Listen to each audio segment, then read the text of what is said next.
ওইভাবে ফাউল হয় নাই, বা এটা মনে করে নাই ভিআরে এটা ধরা পড়ে না, এই কারণে দেয় নাই। তো এটা নিয়ে এখন বাংলাদেশে এত রেফারি জন্মাই যাবে কয়েকদিন, এটা আমরা বুঝতে পারি নাই। আজকে বাসায় যাব, রিলসটা ওপেন করব, সুন্দর করে কিছু হলুদে পাখি ভক্তরা দিয়া দিবে, যে লাল কার্ড যেটা ছিল ওটা বলবো যে এই যে এখানে দুর্নীতি করছে আর্জেন্টিনা। আসলে কি আপনারা ফিফাকে টাকা দিয়ে কেনেন? আমরা আমরা টাকা আছে, আমরা কিনি। তাদের উদ্দেশ্যতে কিছু বলবো না, এখনো সময় বাকি আছে, তারা আরও টিম গুছাক, বারবার দোহাই না দিক অন্যান্য দলের, বা কোচ নাই, প্লেয়ার নাই, তাদের সব থেকেও তারা পারলো না, তাদের মধ্যেই ম্যানেজমেন্ট খারাপ। তো আশা রাখি নেক্সট বার ইনশাল্লাহ ভালো করবে তারা। একবার বলে কোচ নাই, কোনোবার বলে প্লেয়ার নাই, কোনোবার বেঞ্চের গরম, মানে কোনো না কোনো এক্সকিউজ থাকে তাদের সবসময়। প্রতিবার যে হেক্সা পূরণ হবে সেটি বলে।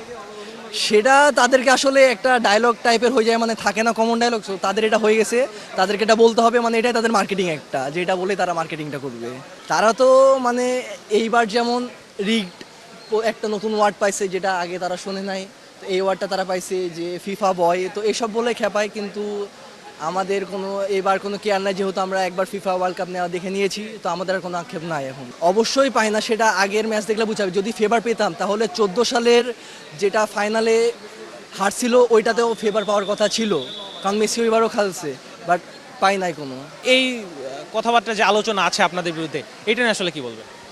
আচ্ছা, আজকের ম্যাচে যেমন অনেকগুলা ইয়েলো কার্ড খাইছে আর্জেন্টিনার প্লেয়ার, আর গত ম্যাচগুলানে যেগুলা বলতেছে বা গুঞ্জন শোনা যাইতেছে, সেগুলো আসলে আমরা তো বিশেষজ্ঞ কেউ না, বিশেষজ্ঞ যেমন অনেক কোচ, অনেক প্লেয়ার, তারা এটা বলছে যে এটা আসলে ওইভাবে ফাউল হয় নাই, বা এটা মনে করে নাই ভিআরে এটা ধরা পড়ে না, এই কারণে দেয় নাই।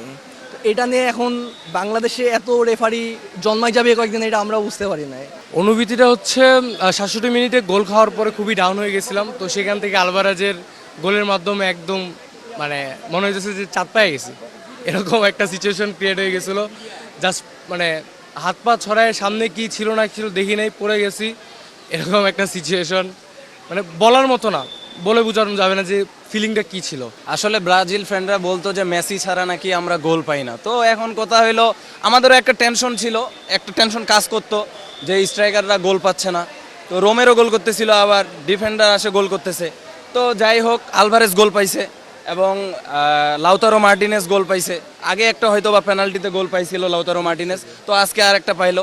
তো এই থেকে এই গোলগুলা থেকে তো স্ট্রাইকারগুলা যেহেতু গোল পাচ্ছে, তো টিমের মধ্যে একটা আরও বন্ডিং এবং টিমের মধ্যে যে একটা স্ট্রং একটা যে কম্বিনেশন তাদের মধ্যে, এটা আরও গ্রো হচ্ছে। আসলে এটা সম্পূর্ণ একদম মানে কি বলবো, একদম মিথ্যা বলবো না যে আসলে যারা পারে না তারা কিছুই পারে না, তারা বিভিন্ন ধরনের অজুহাত দিয়ে, এবং আমরা তো লাস্ট 2022 সালের ওয়ার্ল্ড কাপেও দেখছি যে ব্রাজিল কি করছে। আসলে ফ্রান্সের খেলা দেখেন, ফ্রান্স যখন পেনাল্টি পায়, তো ফ্রান্স যখন জিতে বা অন্যান্য টিম যখন জিতে, তখন এই পেনাল্টি নিয়ে কোনো কথা হয় না। দেখেন আপনি আর্জেন্টিনা পেনাল্টি পাওয়ার সাথে সাথে আর্জেন্টিনা আজকে বাসায় যাব, রিলসটা ওপেন করব, সুন্দর করে কিছু হলুদে পাখি ভক্তরা দিয়া দিবে, যে লাল কার্ড যেটা ছিল ওটা বলবো যে এই যে এখানে দুর্নীতি করছে আর্জেন্টিনা। ওরা রুলস জানবে না, ওরা বললো যে আর্জেন্টিনায় দুর্নীতি করছে, এটা আমি লিখে দিলাম। এই লাল কার্ড নিয়ে আজকে রিলস ভাইরাল হবে। একজন টাকা দিয়ে কিনে নিছে, তার ফিফাকে তারা টাকা দিয়ে কিনে নিয়ে বলে এদেরকে রেড কার্ড খাওয়াইছে। আসলে কি আপনারা ফিফাকে টাকা দিয়ে কেনেন? আমরা আমরা টাকা আছে, আমরা কিনি।